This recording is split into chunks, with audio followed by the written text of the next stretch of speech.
वेद में सबका अधिकार नहीं है, पर वह वेद जब श्रीमद् वाल्मीकि के रूप में प्रकट हुआ तो इतिहास ग्रंथ होने के कारण सब उसको सुनने के अधिकारी हो गए। क्या लिखा है? पठन द्विजो बाग ऋषभत्वमीयात् स्यात् क्षत्रियो भूमिपतित्वमीयात् वणिक्जनः पण्यफलत्वमीयात् जनच्च शूद्रोऽपि महत्वमीयात्। वाल्मीकि रामायण में बात लिखी है, ब्राह्मण यदि इसका पारायण करेगा तो ब्रह्म विद्या की प्रतिष्ठा उसकी वाणी में हो जाएगी, ब्रह्म तत्व का बोध हो जाएगा। क्या करें, हमारी भी इच्छा होती कम से कम एक सर्ग रोज पढ़ें, लेकिन अभागे हैं जो चाह कर भी नहीं कर पाते हैं। वैसे लगभग 5 आवृत्ति हमने वाल्मीकि रामायण की हनुमान जी को मूल आवृत्ति सुनाई वृंदावन में, लेकिन अब वैसे नित्य पाठ करने का अवसर नहीं मिल पाता, होना चाहिए। पठन द्विजो वाग ऋषभत्वमीयात्। बाग ऋषभत्वम, ऋषभत्वम माने उसकी वाणी में ब्रह्म तत्व की, ब्रह्म विद्या की प्रतिष्ठा हो जाती है, यही है बाग ऋषभत्वम। पठन द्विजो बाग ऋषभत्वमीयात् स्यात् क्षत्रियो भूमिपतित्वमीयात्। क्षत्रिय यदि पाठ करे श्रीमद् वाल्मीकि रामायण का तो एक श्रेष्ठ राजा के संपूर्ण गुण उसमें प्रकट हो जाएंगे, वो राजाधिराज हो जाएगा। कोई वैश्य पढ़े, श्रद्धा पूर्वक पाठ करे तो बड़ी जन पण्य फलत्वमीयात्। पण्य माने होता है व्यापार, उसको व्यापार में उत्कृष्ट लाभ हो जाएगा।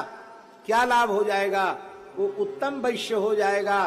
कृषि गोरक्ष वाणिज्य वैश्य क्रम स्वभावजम, अपने स्वधर्म में लग जाएगा, खेती करेगा, वाणिज्य करेगा, गोरक्षा करेगा, और यह धन भगवान का है, भगवान के लिए है, ये भगवान की संपत्ति है, ऐसा मानेगा तो अखाद्य नहीं खाएगा, अपेय नहीं पिएगा, अगम्यागमन नहीं करेगा, अनुचित कार्यों में धन का व्यय नहीं करेगा, गौ ब्राह्मण की सेवा में, यज्ञादि की सेवा में धन का व्यय करेगा, तो जितना सेवा करेगा उतना लाभ उसको होगा, नहीं होगा?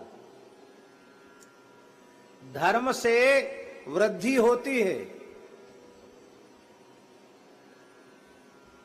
जीवन में सुख का मूल क्या है? सुखस्य मूलम धर्मः, सुख का मूल धर्म है। सुखस्य मूलम धर्मः, सुख का मूल धर्म है। इसी को गोस्वामी जी ने कहा, सुख चाह ही मूढ़ न धर्म रता। मूढ़ मनुष्य सुख तो चाहते हैं पर धर्माचरण नहीं करते। धर्माचरण करने वाला अपने आप सुखी हो जाएगा। न्योता नहीं देना पड़ेगा कि सुख आओ सुविधा आओ, सब आ जाएगा अपने आप।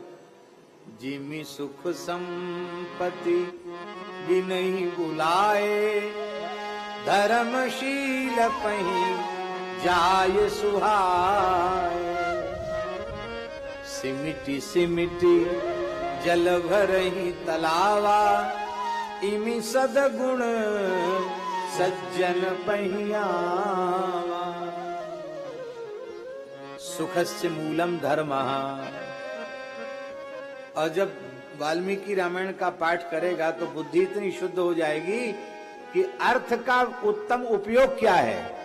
आगे लिखते हैं, सुखस्य मूलम धर्मः, धर्मस्य मूलम अर्थः। धर्म का मूल अर्थ है। इसी को महाराज जी भागवत जी में कहा गया, धर्मस्य ह्यापवर्ग्यस्य नार्थोर्थायोपकल्पते, नार्थस्य धर्मैकान्तस्य। अर्थ जो है वो केवल और केवल धर्म के लिए है और कोई प्रयोजन नहीं है। ये बात वैश्य की, वैश्य माने व्यापार करने वाले व्यक्ति की समझ में तब आएगा जब पवित्र श्रीमद् रामायण महाकाव्य का वो पारायण करेगा। कितने हो गए? ब्राह्मण, क्षत्रिय, वैश्य, चतुर्थ वर्ण के लोग। बोले जनच्च शूद्रोपि महत्वमेयात्, शूद्रापि, चतुर्थ वर्ण का व्यक्ति भी यदि श्रीमद् रामायण महाकाव्य का अनुसंधान करेगा तो महत्वम इयात, उसमें दिव्य गुणों का प्रकाश हो जाएगा। अहिंसा, सत्य, अस्तेय, शौच, इंद्रिय निग्रह आदि जो 10 धर्म के लक्षण हैं उसमें प्रतिष्ठित हो जाएंगे। और जब वह भगवत भक्त हो जाएगा तो भगवत भक्ति के कारण बड़े बड़े ऋषि भी उसका सम्मान करने लग जाएंगे।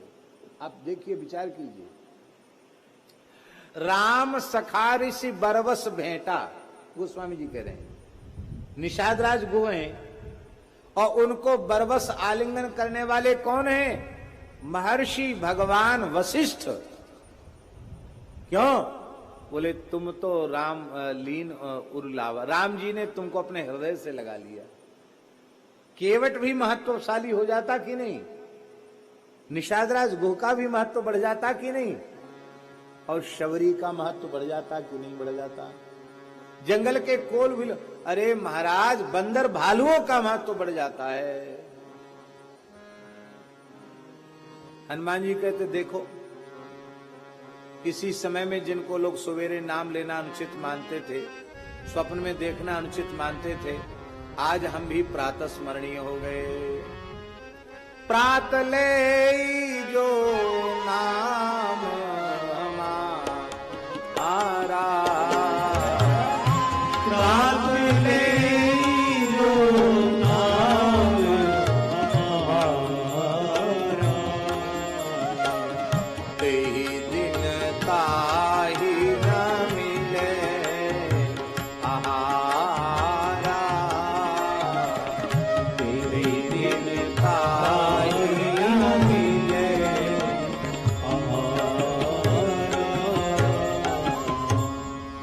सवेरे सवेरे हनुमान जी का ईमानदारी से नाम लेके देखना, रोज जितना भोजन मिलता है उससे 4 गुना मिलेगा खाने को। ऐसा नहीं कि तेगिन ताई न मिले आहारा। रोज तो दाल रोटी खाने को मिलेगी और महाराज हनुमान जी का नाम लोगे तो दिन भर चूरमा के लड़ुआ जीवोगे। ये इतनी बड़ी महिमा कैसे बढ़ गई? ये है